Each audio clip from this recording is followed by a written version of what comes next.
Greetings, and welcome to Today in Trek, our daily show about what has, is, and will happen in the world of Trek. We're doing a couple of catch-up videos since life got a little ahead of me over the last week. This one is for January 18th and 19th, and once again, our hostess with the mostest is Romulan Admiral Kethza, flying the Vodwar Astika heavy battlecruiser Samsara Jaeger. The coffee of the day is whatever was left over in the coffee grinder from the last few days, or as we like to call it, mélange. No, not that one. But just like the Dune Spice, all does fade before mélange. By the way, if you like what I'm doing, please give it a like, or a sub, or leave a comment. It does help grow the channel. On to Today in Trek. Birthdays first. January 18th, 1839. Yes, 1839, was the birth date of Louis R. Stegman, whose name you probably don't recognize. However, Stegman appeared in the Voyager episode Death Wish in the form of a picture of a wounded Civil War soldier, allegedly that of Thaddeus Riker, ancestor of William T. Riker. In real life, Stegman was a major in the Union Army when he was shot in the thigh. Despite the high mortality rate of wounded soldiers during the Civil War, Stegman survived his wounds and eventually became the sheriff of Kings County, New York. He died on October 7, 1923, in Brooklyn, New York, at the age of 84.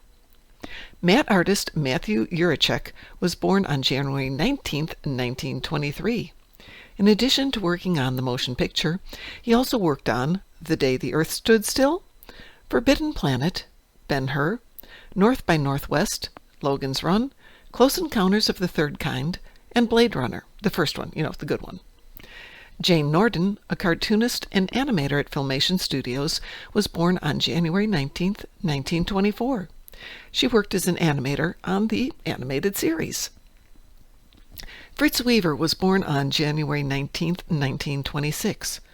Mr. Weaver appeared as Kovat in the DS9 episode Tribunal, but his face is probably familiar to many people due to his long career in films and movies, including Marathon Man, The Big Fix, The Thomas Crown Affair, The Twilight Zone, Mission Impossible, The Streets of San Francisco, and Murder, She Wrote.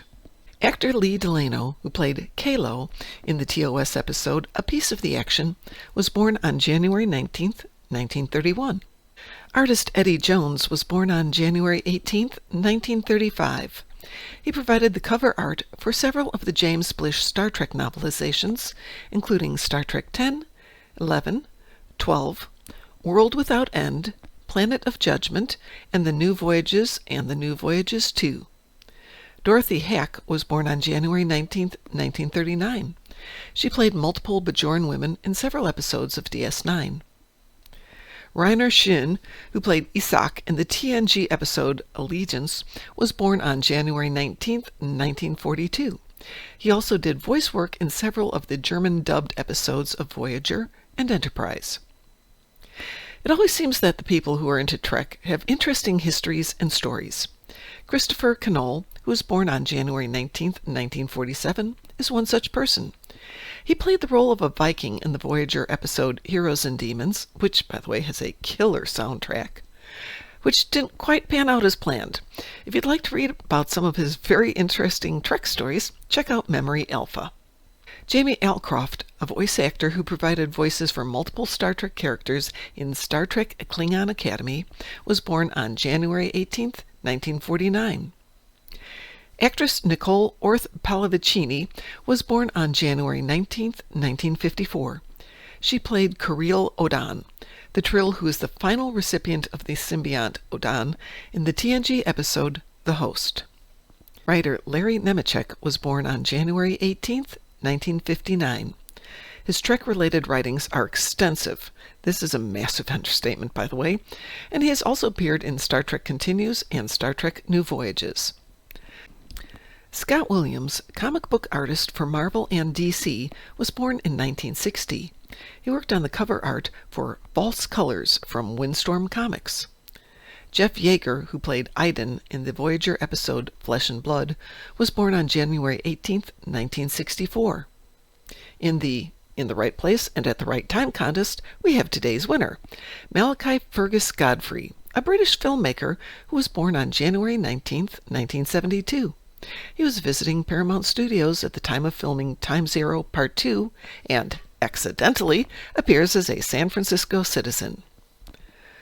Maulik Pancholy was born on January 18, 1974. He played Dr. Nambu in the Discovery episode The Vulcan Hello. In the category of even cooler things that Trek people have done, Mr. Pancholy served on the Presidential Advisory Commission on Asian American and Pacific Islanders. As we're drawing close to Section 31's premiere, it's a great time to remember the birth date of one of Section 31's engineers in the Discovery episode, If Memory Serves. John De Leon was born on January 18, 1977. January 18, 1978 was the birth date of Jandy Swanson, who played Katie in When the Bow Breaks on TNG. Fellow Northern Illinois University alumni Jennifer Frison was born on January 19, 1981.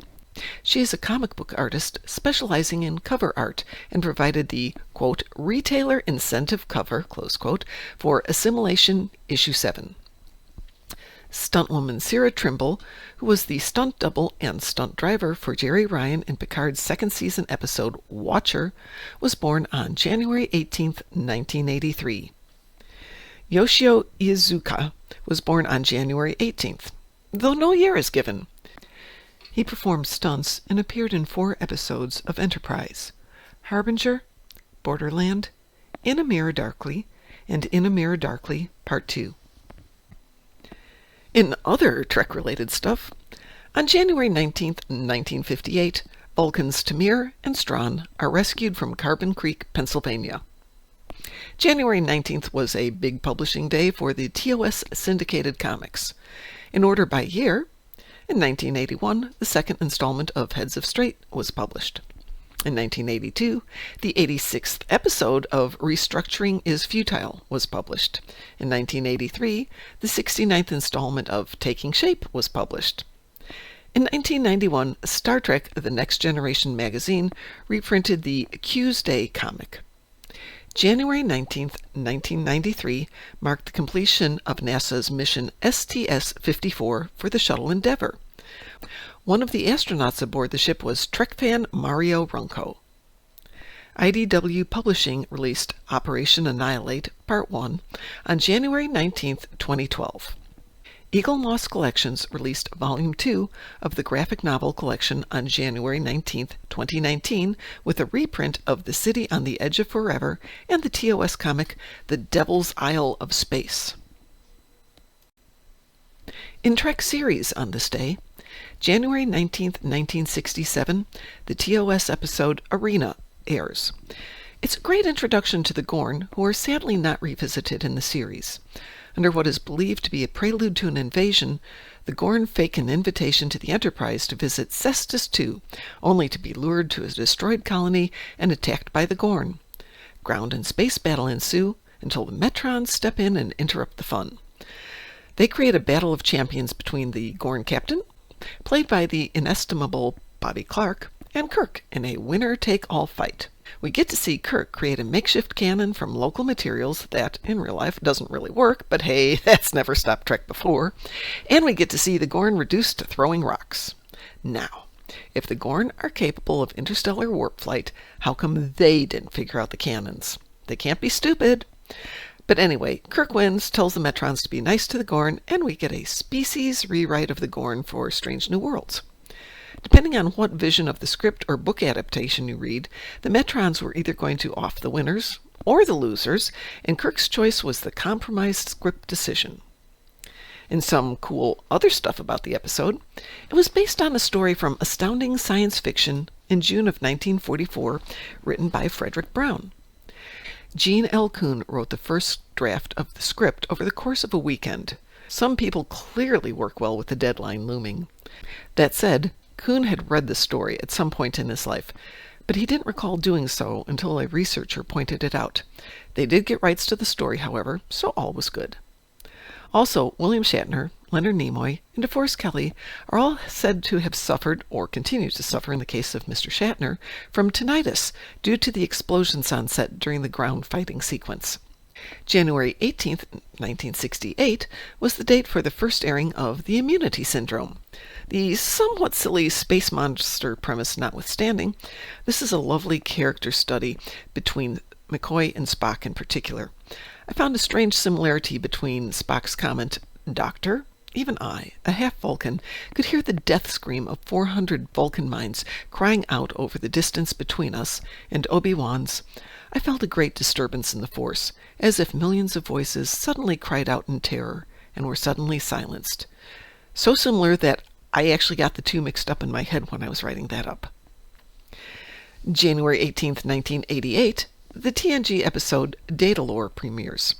It's not the first time we've had an evil twin premise in Trek. We've had Turnabout Intruder and The Enemy Within and Mirror Mirror all in TOS, but it's our first visit into the field with the TNG crew. I believe. Correct me if I'm wrong, please.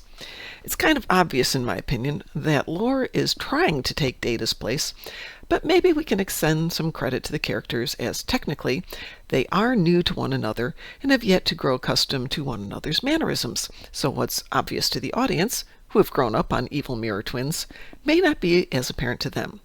Episode high points: "Shut up, Wesley," which is an emotional outburst from a captain who's supposed to be inexperienced and therefore, one would think, somewhat calmer in a crisis. But it's otherwise a fun moment.